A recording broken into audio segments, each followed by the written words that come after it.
barren cornfields stretch as far as the eye can see, encircling the forgotten town of Gatlin. Rusting farm equipment lies abandoned, stark against the desolate landscape. Dust billows as Burt and Vicky's car cuts through the eerie silence of the deserted highway. The air hangs heavy with an unsettling quiet, a palpable sense of isolation. The car speeds through the heart of desolation, kicking up a plume of dust that lingers in the still air. Gatlin looms ahead, promising no solace, only the weight of forgotten time and silent cornfields. Burt and Vicky arrive at an abandoned gas station, its pumps rusted and silent under the harsh daylight. Inside, dust motes dance in the heavy air, mingling with the lingering scent of gasoline. Signs of transient life hint at recent habitation. "This place gives me the creeps," Burt says, his concern deepening as he scans the desolate surroundings. Vicky attempts a hopeful smile, though her eyes betray her unease. "Come on, it's just an old gas station. Maybe someone will come back." Burt and Vicky enter Gatlin's town square, greeted by crumbling buildings and eerily deserted streets. An oppressive sense of abandonment smothers the air, hinting at a town long forsaken. Decay clings to every surface, a silent testament to unseen horrors. Strange symbols mar the walls and ground, cryptic signs of a dark religious undercurrent. These markings whisper of a presence that still holds sway over the forsaken town. Burt and Vicky cautiously step into the Gatlin church, the heavy wooden doors creaking shut behind them. Rows of empty pews stretch into the dimness, leading to a crudely fashioned altar defiled with corn husks and dried blood. An ominous silence hangs heavy, broken only by the faint, rhythmic chanting that rises from the church's hidden basement. The air grows thick with dread, saturated with the chilling fervor of religious fanaticism. In the dimly lit church basement, Burt and Vicky cautiously descend the creaky wooden steps, each step echoing in the silence. A chilling tableau unfolds.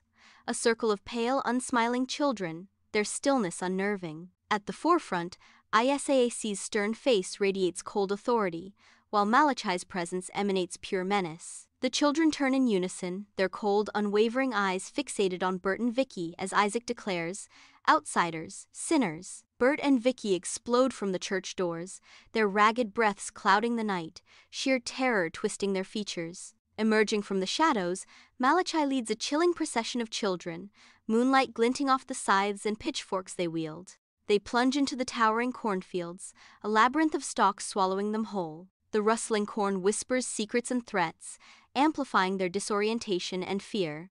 A palpable sense of dread permeates the air, the feeling of unseen eyes watching their every move. He who walks behind the rows lurks in the depths of the corn, an unseen presence fueling their desperate flight. Burt and Vicky burst into the abandoned schoolhouse, their desperate breaths clouding the frigid air. Frantically, they shove desks and chairs against the warped doors and shattered windows, creating a shaky barricade against the unknown. Heavy silence descends, punctuated only by their ragged breaths and the mournful rustle of wind through the tall grass. Scattered textbooks and children's drawings lie forgotten on the floor, victims of time and decay. The drawings depict unsettling scenes of sacrifice and bizarre rituals centered around corn worship, their faded colors hinting at forgotten horrors. An unsettling tableau of innocence corrupted, a chilling testament to the schoolhouse's dark history. The schoolhouse doors splinter as the children erupt, their faces contorted with wild purpose. Burt and Vicky fight with raw desperation, a dance of survival against the encroaching figures. Vicky is dragged away, her cries swallowed by the rustling corn, as Burt vanishes back into the dense stalks. As dawn breaks, long shadows stretch across the cornfields, painting the landscape with an ominous dread. Burt pushes through the dense corn stalks, the rustling leaves whispering secrets of the field. A hidden shrine emerges from the corn, a ghastly altar adorned with scattered human bones. Twisted corn stalks form eerie offerings, their unnatural shapes hinting at dark rituals. A chilling realization washes over Burt. This is a place of sacrifice, a testament to unspeakable acts. The air hangs heavy with the terrifying fanaticism of children, a shrine dedicated to He who walks behind the rows. Inside the Gatlin church, Vicky is held captive, her eyes wide with desperation as she surveys her surroundings. Isaac stands before the assembled children, his figure commanding and resolute. His voice echoes through the church, filled with fervent conviction as he preaches to the entranced children. "Please, listen to me. What you're doing is wrong," Vicky cries out, her plea cutting through Isaac's zealous sermon.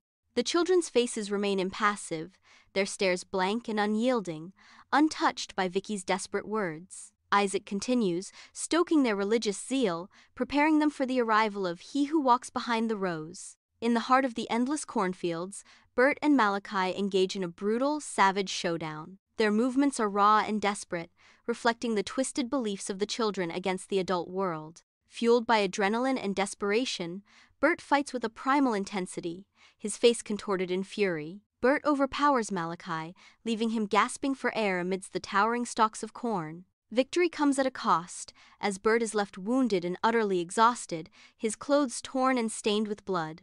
The endless rows of corn stand as silent witnesses to the brutal conflict, their shadows lengthening as the day wanes. Burt bursts into Gatlin Church, his fury palpable, his face a thunderous mask.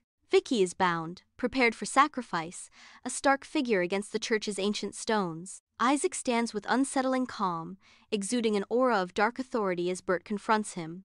Burt's voice echoes, challenging Isaac's leadership, his words a sharp blade in the sacred space. The children watch, their eyes wide with fear and confusion, their faith wavering as Burt exposes Isaac's lies. From the heart of the cornfields, a monstrous entity takes shape, a horrifying fusion of twisted cornstalks and encroaching shadows. He who walks behind the rows bursts forth, its colossal form blotting out the sun as it descends upon the church.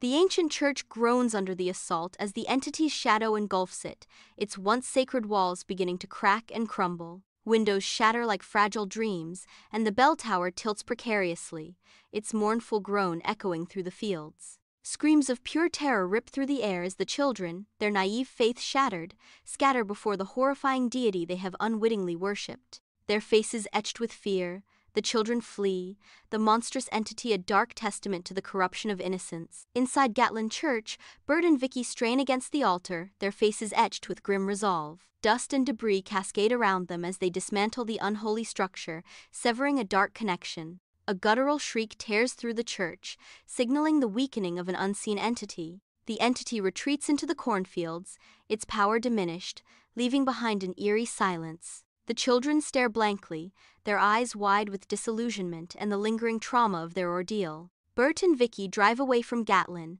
the desolate town receding in their rearview mirror. They cast one last look at the cornfields, the sight of unspeakable horrors. A mix of relief and lingering dread etches itself on their faces. The vast, silent cornfields stand as a haunting reminder of the evil they leave behind. A faint hope flickers in their eyes, a silent prayer for the children left to find their way. The road stretches ahead, promising a future free from the terrors of Gatlin, yet shadowed by what they know still lurks. Sarah stands alone in the towering cornfields, her youthful figure a stark contrast to the looming stalks. Her gaze is fixed on the distant horizon, a silent question etched on her face as she contemplates the unknown. Clutching a broken corn husk, she holds a fragile symbol of Gatlin's fading faith. The wind whispers through the corn, carrying the chilling echo of He who walks behind the rows.